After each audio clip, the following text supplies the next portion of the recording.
नमस्कार, आप देख रहे हैं इंडिया टीवी। मैं हूं शिवांगी और अनएडिटेड के इस एपिसोड में मैं लेकर आई हूं आपके लिए लेटेस्ट वॉर अपडेट। जैसा कि आप जानते हैं कि कुछ घंटों पहले ही, बल्कि एक दिन पहले, डोनाल्ड ट्रंप ने यूएस ईरान पीस डील पर अपने हस्ताक्षर किए थे। 14 पॉइंट्स का एक एमओयू साइन किया था, लेकिन अब उसको इजराइल चैलेंज करता हुआ नजर आ रहा है। यानी कि नेतन्याहू डोनाल्ड ट्रंप की डील को चैलेंज कर रहे हैं। और वो कैसे? वो इसलिए क्योंकि ठीक एक दिन बाद जो है सदर्न लेबनान में पिछले कुछ महीनों की सबसे भयानक रात देखी गई। और वो इसलिए क्योंकि इजराइल ने फिर से एयर स्ट्राइक्स किया और जिसमें 16 लोगों की मौत हो गई।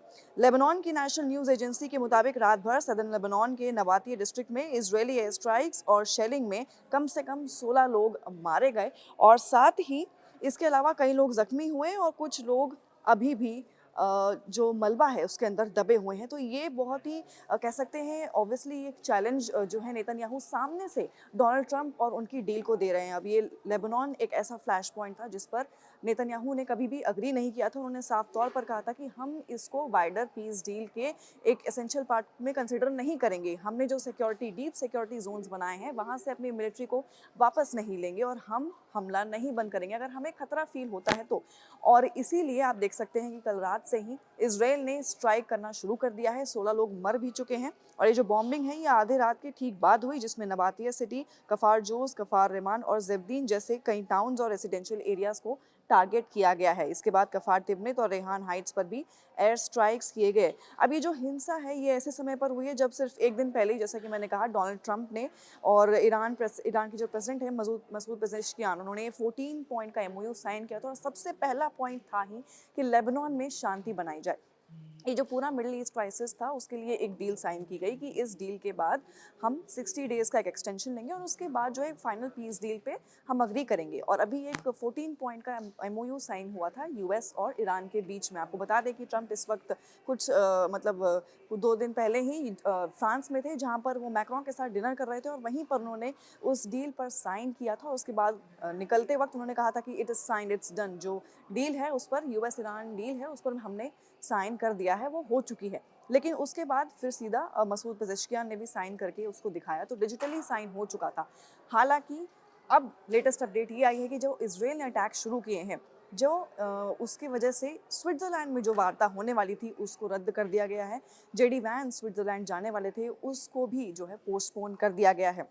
अब जैसा कि मैंने बताया कि दोनों ने साइन किया था, दोनों लीडर्स, यूएस और ईरान, इन दोनों के लीडर्स ने इसको साइन किया था। ऑफिशियल्स ने इसे पूरे रीजन में तनाव कम करने के लिए एक जेंटलमैन्स एग्रीमेंट भी कहा था। ये जो यूएस ईरान के बीच में जो डील हुई थी इसको एक जेंटलमैन्स एग्रीमेंट कहा गया था, क्योंकि कहा गया था कि इससे जो भी मिलिट्री एक्शन है मिडिल ईस्ट में वो रोका जाएगा और साथ के साथ स्ट्रेट ऑफ हॉर्मुज खुलेगा। और मेन पॉइंट था लेबनान पर कि लेबनान पर भी कोई मिलिट्री अटैक नहीं होगा। ये डिमांड ईरान की थी जिसको यूएस ने पूरा करने का कह सकते हैं कि एक उठाया था, कि उनको जिम्मा उठाया था कि इसको पूरा करेंगे।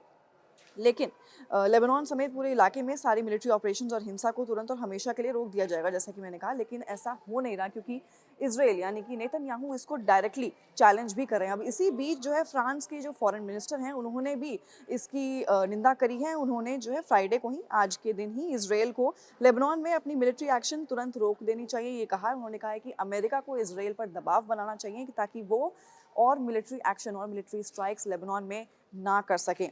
साथ ही उन्होंने ये भी बताया कि फ्रांस अभी भी लेबनान की आर्मी की मदद के लिए एक इंटरनेशनल कॉन्फ्रेंस ऑर्गेनाइज करने की कोशिश कर रहा है। तो ये बेहद इंपॉर्टेंट है, बेहद कह सकते हैं कि ऐसा पॉइंट है, क्योंकि जैसा मैंने कहा जो 14 पॉइंट का जो एमओयू साइन हुआ था उसमें फर्स्ट पॉइंट था ही कि लेबनान में शांति होनी चाहिए। लेकिन नेतन्याहू माने नहीं थे, नेतन्याहू ने अग्री नहीं किया था। उन्होंने साफ तौर पर कहा था कि अगर हमें खतरा लगेगा तो हम अटैक करेंगे। अब दूसरी तरफ, जैसा कि मैंने कहा पहले भी, इस अग्रीमेंट पर इजराइल की कह सकते हैं कि सहमति नहीं थी। इजरायली बहुत सारे ऐसे इजरायली लीडर्स थे जिन्होंने साफ तौर पर कहा था कि ये जो पूरी डील है इससे हमें कुछ नहीं मिल रहा, बल्कि जो हमारी कह सकते हैं कि डिमांड्स थी, जैसे कि न्यूक्लियर और मिसाइल प्रोग्राम ईरान का, उस पर कंप्लीट बैन हो, कंप्लीट रोक हो, वो भी नहीं हो पाया। तो इसलिए वो इस डील से सहमत नहीं थे और साफ तौर पर लेबनान की सीज फायर के लिए उन्होंने कभी एग्री किया ही नहीं था। तो थर्सडे को ही उन्होंने, इजराइल ने साफ कह दिया था कि वो सदर्न लेबनान में अपने कंट्रोल वाले एरिया के बाहर भी हमले करने से पीछे नहीं हटेंगे और कुछ वैसा ही देखने को मिला। इजराइल का ये कदम डायरेक्ट यूएस ईरान एग्रीमेंट की शर्तों को ऑब्वियसली चैलेंज करता है और इसी वजह से कहीं ना कहीं जो स्विट्जरलैंड में वार्ता होने वाली थी उसको भी पोस्टपोन कर दिया गया है। पता नहीं वो आगे कब होंगी, किस दिन होंगी, अभी तक सब कुछ क्लियर नहीं है। लेकिन ये लेटेस्ट अपडेट है कि इस वक्त जो है इजराइल ने अपनी तरफ से तो साफ कह दिया है कि हम लेबनान सीज फायर पर अग्री नहीं करते और अगर हमें खतरा महसूस होता है तो हम उस पर अटैक करेंगे। 16 लोग मर चुके हैं, कई सारे लोग घायल हैं, कई सारे लोग अभी भी मलबे के अंदर दबे हुए हैं। तो आप समझ सकते हैं कि ये जो पूरा मिडिल ईस्ट क्राइसिस है इसको सॉल्व करने के लिए एक एमओयू साइन हुआ, लेकिन इजराइल अब डायरेक्टली चैलेंज कर रहा है इस डील को। तो ये थी latest updates, war updates middle east से, और ऐसी और खबरों के लिए बने रहें हमारे साथ।